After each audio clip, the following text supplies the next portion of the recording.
friends, Heidi here from Rain Country. God is good all the time. And I'm into that time of the year where I've been bringing in the beans and getting them to the point where I can shell them and start preserving them for the rest of the year. So right here I have a couple of coconut shell bowls, and these are what I'm using to sort out the two main beans that I grow and collect. Now next year I'm going to be trying another new bean. I always do, but the two, and I talked all about these in another video, they're just the ones that work best for me, and I'll go ahead and link to the video where I talked about these right up here. So I've got the runner beans and I've got the purple potted pole beans, my very favorite being the runner beans. So anyway, all I need right now is the two bowls to keep them separate. Now when I used to bring these in, I used to separate them out by the purple and the runners, but since I mix all my plants together, once they start drying, it can be hard to tell the difference between the two plants that's beans. So they look very much the same when you see them all dried like this, and it can be kind of difficult to tell. Well, it's not a big deal because it's really easy to tell the difference once you actually shell them, if you're familiar enough with your beans. So I opened this up. I really thought this was going to be the purple one, but now that I've got it opened up, I know this is one of the runner beans, and this looks like the scarlet runner bean right there because it's got more of the purple color, because the scarlet runners tend to have a purple color bean while the sunset runners have more of a light orange colored bean. So I can show you here, you can see here, or I can show you in a picture right here, that'll be better. You can see there's a couple different colors of beans. So the ones that are more brownish looking or orangey, those are the sunset runners, and then the purpley ones are the scarlet runners. And so these are the ones actually dried from last year that I had been saving for seed, because I saved a lot for seed. And so now I'm going to go ahead and just turn these into eating beans. And so I've got them in there. These are also from last year. So they are still sealed up. And I had about, I think, 2 quarts. And, we do use them. I do have other beans preserved as well, put away. So we don't use these all the time, but I personally really like these for chili. They've been one of my favorites. But the purple potted pole beans also make a great chili. So now you can see here in the difference, the white ones, the light colored ones, these are the purple potted pole beans, and then the runner beans. So that's how I can tell the difference. Now, what you'll see here is a lot of times as the purple beans age, they will start to turn darker colors, even to the point of turning brown. But they're still good. There's nothing wrong with them. And so let me shell a couple more beans. I'm thinking this has got to be, yeah, this is definitely purple because the pod on it is still just got a little bit of purple. But yes, as the purple potted ones age, the pod completely loses that purple color. So I have to be able to know what the beans look like. So there's just a couple more. Okay, now once I shell the beans, here's the other thing you need to know is that you do not want to shell your beans, if you're doing the shelling beans. Now remember, both of these beans are used for both a shelling bean and as a green bean, even though the purple ones are purple when you pick them off. They do turn green once you cook them though. And so you can see that in that video. And I did get a total of 36 jars, 36 pints of the beans canned up as a green bean. So then the rest, I've just been letting them dry on the vine as best as I can so that I can simply use them either for seed for next year or for making chilies and beans and cornbread and things like that. So anyway, before you shell your beans, you want to make sure that the skins are very dry, that they'll crack. And that is how you know they are ready. But even then, after I get the beans out, I still don't consider them fully dry. I like to let them air dry for like another week before I actually jar them up, because I want to make sure there's absolutely no moisture left in here. So what I did last year was I was using the paper plate trays, the little wicker trays that you use to put paper plates in.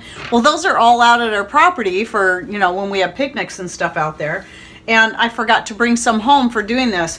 So what I'm doing this year is I'm actually spreading them out on the stainless steel racks like this that I put in the dehydrator rack that Patrick made for this time of the year when we're running the wood stove, and I'm using that to dry my things. So I've got a picture right here, and you can see the beans laying out just like that. Just pour them on there, laying on the trays. So you can see the white ones, the purple potted pole beans, and then you can see the runner beans on another tray. And then below that, what you'll see laying on some fabric, because they're little small pieces, is the pulp from some of the apples I pressed to make cider that I'm dehydrating right now to then powder up and use for flavorings. So that is how I dehydrate stuff. So if you have smaller seeds, beans, herbs, or anything like that, and you're going to dry it like that, if you can find, these are very difficult to find. Our store happens to carry them. These are in the jerky department. Now, Patrick did a video on how he made the dehydrator rack. I'll go ahead and link to that right up here. But that is what I use all the rest of the year when I'm not using my electric dehydrator, which is in the summer, spring, summer, early fall. I use it plugged into our solar power. But once we've got a wood stove going, I like to use this. Besides, I'm getting away from the plastic then, and I'm not putting, strain on the electric dehydrator, making it last longer, because this rack will last forever. So anyway, by taking strips of clean, I would say non-colored if you can, cotton cloth, make sure it's 100% cotton, you can simply lay it over your rack like that, and that way you can dry smaller things, like such as calendula. Even though you can put the whole calendula flower on there, as it starts to dry, even as it dries, the petals will start to fall off and then fall through the racks. I've tried this before. But putting the fabric on there, you can then just lay it on there. It's still going to allow, because cotton allows a lot of airflow, so not only is it natural and you're not getting toxins in your food, it's also allowing plenty of airflow for to get through there so that your things can dry really well.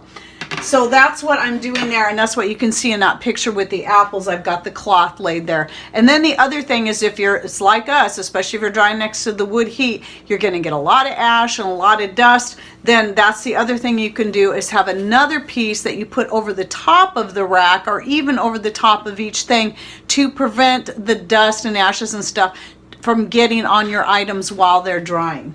And that'll just keep it cleaner and nicer that way.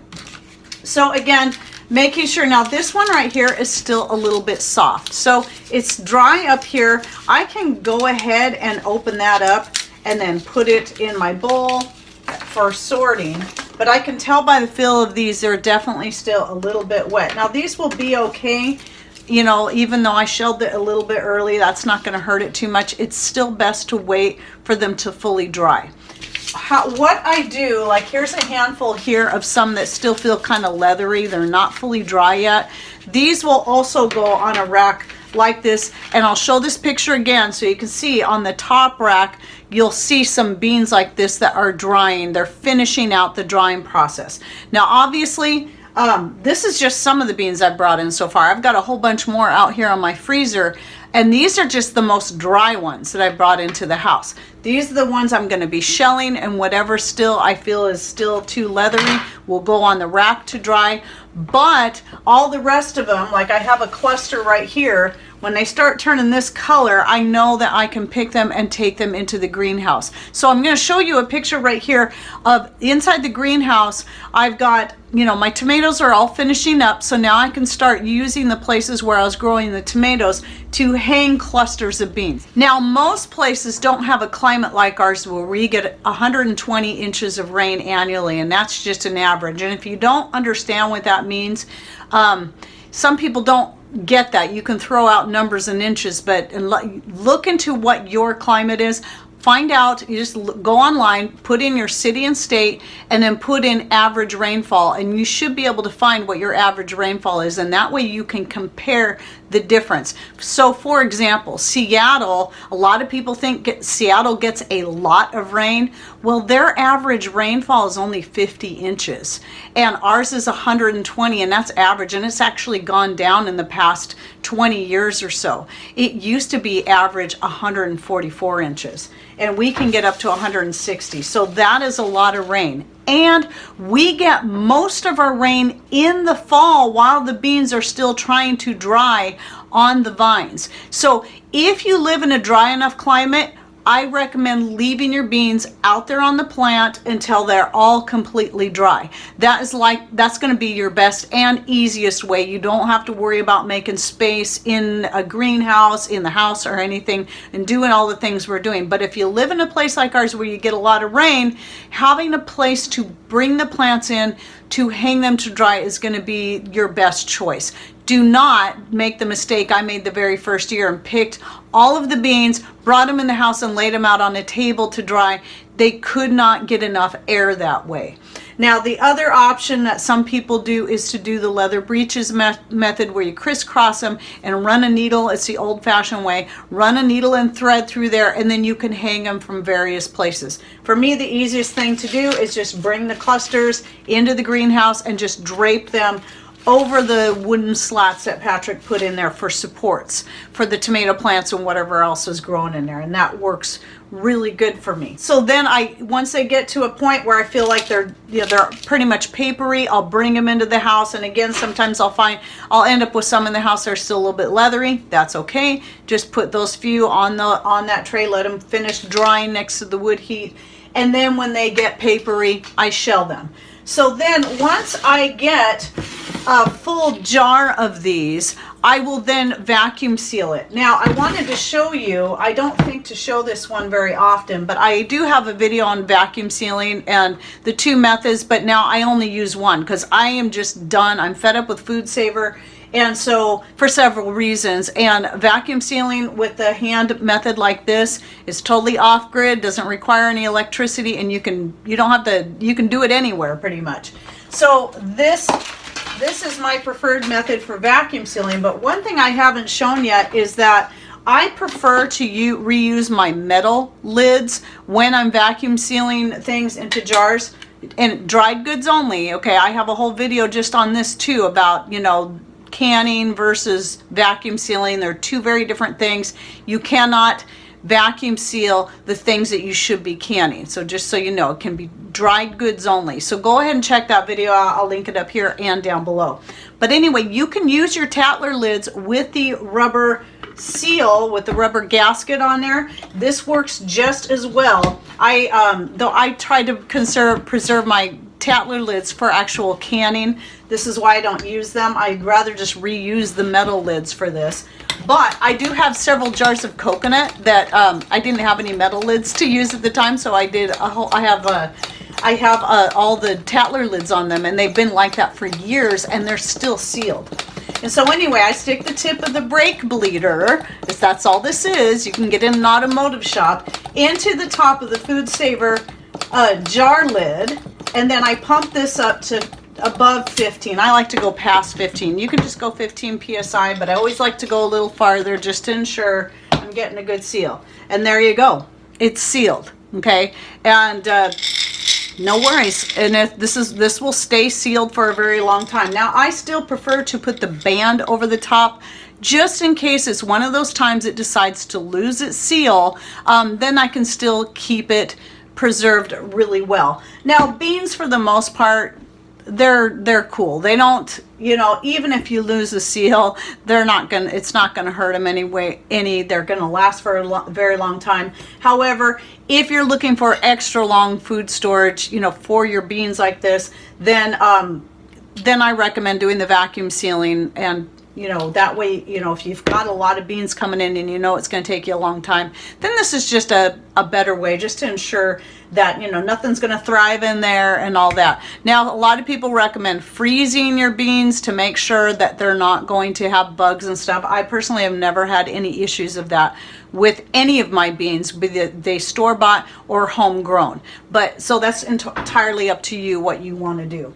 So anyway, the other thing I like to do with my beans is I have the ones I'm going to save for seeds. I have cloth bags that I've made, and I have a video showing how to do this, which I'll also link to.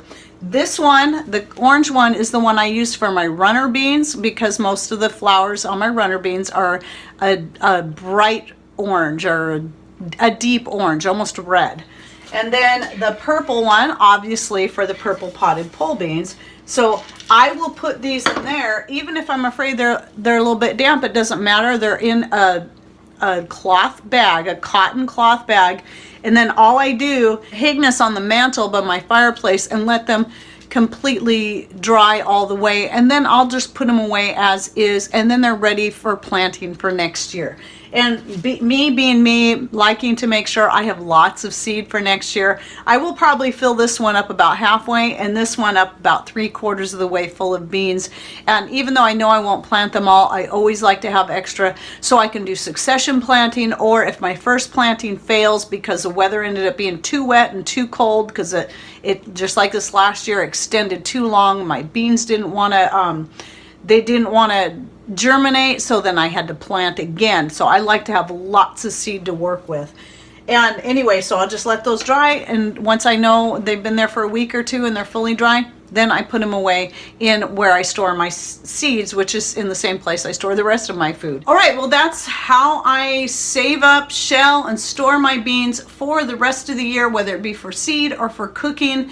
And we're all gonna have different ways that we do different things. It's gonna be dependent on our area, who we are, our needs. They all differ. It doesn't make one person's way better than another's. It's only better if it's what works for you personally and in your area. So this is I'm just showing you what I do, so that maybe, especially if you live in a wet climate like we do, maybe the way I dry my beans might work better for you, rather than leaving them on the vines, which is what's going to work for most people that don't live in such a wet climate. But when you live in a wet climate like ours, they can just mold too quickly and too fast. I mean, not just the outside shell, but the bean themselves will start to mold if we leave them out there too long. Some will dry fine out there, but if it's a constant rain, they won't. They just don't.